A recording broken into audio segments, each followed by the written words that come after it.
Це сталося у 1949 році. Грузинське містечко Цхалтобу було залите сонцем. Легенький вітерець розносив запах моря, на душі був жаданий спокій, а в серці зароджувалися надії. Вірі Августівні було 36, а Борису Романовичу 47 років. Він бачив перед собою скромну, з тонким профілем жінку, що схилилася над вишиванням. Відчув тепло і жіночність. За рік до того у Бориса Романовича трапилася трагедія. Померла його перша дружина Ганна Іванівна Грецька. Горе вдови торкнулося і Віри Августівни Нові. Її першого чоловіка було взято на фронт, де він зник безвісти. Після війни Віра Августівна ще довго намагалася його знайти, проте безрезультатно. Доля звела двох людей, переживших втрату, і знову запалила в їх серцях іскру любові. Це було в Києві, на Володимирській гірці, згадувала Віра Августівна.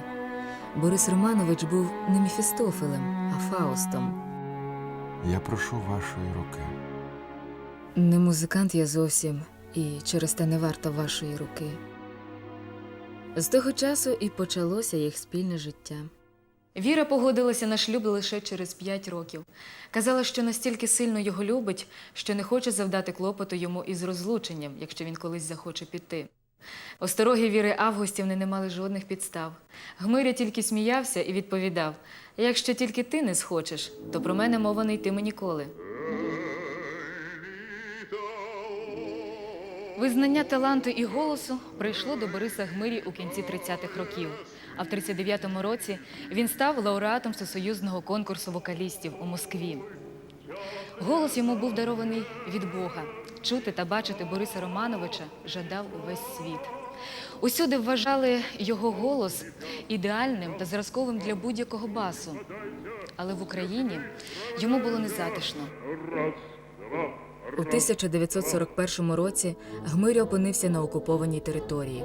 В той час Борис Романович був важко хворий. Далася в знаки давно набута травма спини, яка і прикувала його до лікарняного ліжка. Німці от-от мали вступити в Харків, і ті, хто відповідав за його евакуацію, поспішили залишити місто, а заслуженого артиста України просто покинули у лікарні. У 44-му, після визволення України, Борис Гмиря йде працювати до Київського театру опери та балету. Перебування і виступи в окупації були причиною його цькування. Йому не могли вибачити співи перед німцями. Борису Романовичу доводилося писати пояснення, виправдовуватися. І це, звичайно, заважало творчій роботі. Йому зумисно й доручали виконувати партії не тільки басів, але й баритонів і навіть тенорів. Зрештою, він був змушений написати листа-заяву до керівництва театру. Прошу не завантажувати мене небасовими партіями, бо це призводить до деградації голосу. Проте у Бориса Романовича було те, що давало йому змогу не зламатися – це кохання. Рідний, дуже дорогий Борисонько, я ніколи не зумію висловити це надзвичайно велике почуття до тебе. Коли ти вдома, можна пригорнутися, подивитися на тебе, сказати щось ніжне і ласкаве. Коли ж тебе нема, я кохаю тебе ще більше, тому що з коханням поєднується журба. А написати про все – то це ж одні ті самі слова, тоді, коли в душі кожної миті хвиля нових почуттів. І ти не можеш знати, як боляче, радісно, ніжно я кохаю тебе. Розумієш, я зайнята якоюсь справою, але ні на хвилиночку, не відволікаючись, весь час говорю з тобою. Завжди твоя, Віра.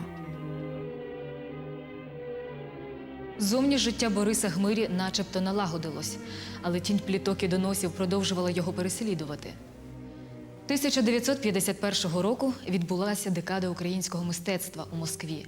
Київський оперний підготував нову постановку Богдан Хмельницький на музику Денькевича, де Гмиря виконував партію Кривоноса. Під час цієї поїздки до Москви на Гмирі було підготовлено 2 документи. Перший – про присвоєння звання народного артиста України, другий – про арешт. Вирішальне слово залишалося за Сталіним, який був присутній на виставі. Після закінчення арії Максима Кривоноса у залі запанувала тиша. Сталін підвівся і почав аплодувати. За ним і зал вибухнув овацією. Після вистави Сталін взяв перший документ та власною рукою закреслив народний артист України і дописав Союзу. Незважаючи на звання і нагороди, творча кар'єра Гмирі в Київській опері так і не відбулася. У 57-му році на зборах колективу його примусили покинути театр. Це було для нього невимовно боляче і образливо. Але він не боровся. Якщо колектив так вирішив, я не піду проти колективу. Проте Гмиря до кінця своїх днів сподівався повернутися у театр опери та балету, який любив понад усе. 3 роки по тому Гмиря майже ніде не виступав. Офіційно йому було заборонено виходити на сцену. Тільки оформивши пенсію, яку він вважав за стипендію, Гмиря повертається на сцену із концертною діяльністю. Знову починаються концерти, гастролі, поїздки, загалом за межами Києва, а це значило знову розлука з Вірою. Їх почуття були настільки сильними, що навіть короткочасні розлуки були для обох невимовною тугою. Гмиря часто гастролював, а в її інституті робили все можливе, щоб не допустити їхніх спільних поїздок. «Якщо ви думаєте, що симпатична і вам все дозволено, то ви глибоко помиляєтеся», – казало її керівництво, і відміняло конференції в тих містах, де проходили гастролі Гмирі. І вона чекала на нього в Києві. «Усі говорять, жартують, а мої всі думки до тебе», – писала Віра Гмиря своєму чоловікові. Майже кожного дня вона відсилала йому вісточку, а він закохувався у кожне її слово. Моя радість, щастя моє, серце моє з тобою, думки і мрії з тобою, весь з тобою, бо люблю тебе дуже-дуже, так ніжно і гаряче, так томно і пристрасно. Мріяти про тебе – значить жити з тобою, відчувати тепло твого серця і чути насолоду, справжню духовну насолоду. Моя малесенька, ти сумуєш за мною. Мені хоч і боляче, але й радісно, що я не один, що твоє серденько б'ється в унісон з моїм, що твоя голівонька думає про мене. Більшу частину свого життя Борис Романович проводив у поїздках. Імпресаріо з усього світу запрошували його на гастролі. Але далі країн соціалістичного табору влада його не випускала. Одного разу після гастрольної поїздки до Канади повернувся його концертмейстер Лев Острін. «Я купався у променях твоєї слави, твою платівку просто-таки розхватали». Коли Гмирю чекали на Заході, замість нього весь час їхав інший співак. Люди неодноразово запитували, чому Борис Гмиря весь час хворіє, коли потрібно їхати на гастролі до Канади чи Америки. Гмиря любив гуляти по Києву. Кияни пізнавали високу статну фігуру аристократа духу на вулицях міста. Пішки він ходив до філармонії, де часто давав концерти, але часом бачили, як він ходив навколо оперного театру. Дехто з киян помічав, що на очах його бриніли сльози. У 68-му році Бориса Гмирю нарешті запросили дати одну виставу Тараса Бульби на сцені оперного. В той вечір прийшло стільки глядачів, що він вирішив дати 2 спектаклі поспіль. Журналісти запитали у нього: «Борисе Романовичу, а скільки вам за виставу заплатили?» Я не цікавився. А ви думаєте, якби мені не заплатили, я би не співав? Я би обов'язково співав. Я була на дачі, там ще нічого не зроблено, але як же там красиво. Ліс вкритий мохом і річка гарна, а в нашій долині вербочки цвітуть, хоча й холодно. Уже наступного року ми перекочуємо на дачу. Приємно в природі зустрічати пробудження.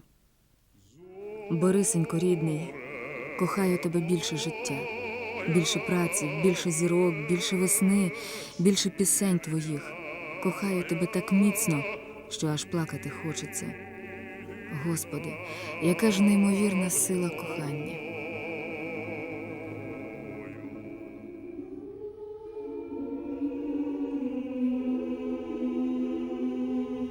Останній твір, який він вивчив, але не встиг виконати, має фатальну назву «Останній промінь згас». Ці ноти по сьогоднішній день знаходяться під вишитим рушником на роялі митця, так, як він залишив тоді, коли його застала смерть. Віра Августівна хотіла спочатку покінчити з життям, але знайшла в собі сили йти далі. Час для мене нічого. Він цей час завжди поряд.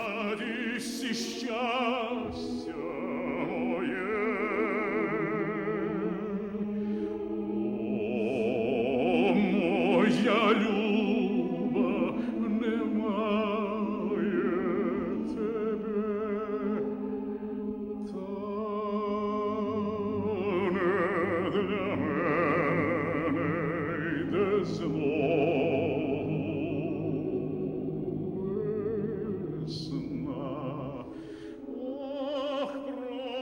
Після смерті Бориса Гмирі протягом 3 років був заборонений його спів та згадка про нього на радіо і телебаченні.